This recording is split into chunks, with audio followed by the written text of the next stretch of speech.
Welcome to our channel. Today we how to restore WordPress sites using AWS Lightsail snapshots, quick tutorial step-by-step clearly. To restore a WordPress site using AWS Lightsail snapshots, begin by logging into your AWS Management Console. Navigate to the Lightsail service from the console dashboard. Once in Lightsail, locate the Snapshots tab on the navigation panel.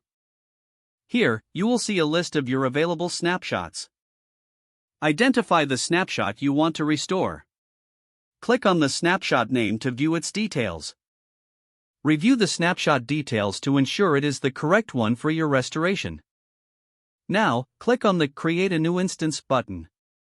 Select the Your Snapshots tab in the Instance Creation interface. Choose the snapshot you identified earlier. Before proceeding, confirm the instance plan and location that fits your needs. After selecting the snapshot, proceed by clicking the Create Instance button. AWS will begin the process of creating a new instance from the chosen snapshot. This may take a few moments, so be patient as your instance is provisioned. Once the instance is launched, you will see its status change to running. Next, locate the public IP address assigned to your new WordPress instance. Copy this IP address for later use. To access your restored site, open a web browser and paste the public IP address into the address bar. You should now see your WordPress site as it was at the time of the snapshot. To log into your WordPress admin, append /wp-admin to the IP address. Enter your admin credentials to access the backend of your site. Make sure everything is functioning as expected. If there are any issues, review your settings and configurations. Once satisfied, you can update your DNS settings to point to the new instance if necessary.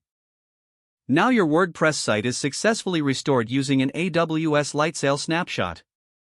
If the page does not load, refresh the browser or try again in a private or incognito window. Make sure you are using the correct email address, then retype it carefully to avoid small typos. If your password is not accepted, use the reset option and create a new strong password you can remember. Check your spam folder for verification or security emails, then complete any requested confirmation steps. Don't forget to like this video and subscribe to our channel for more step-by-step tech guides.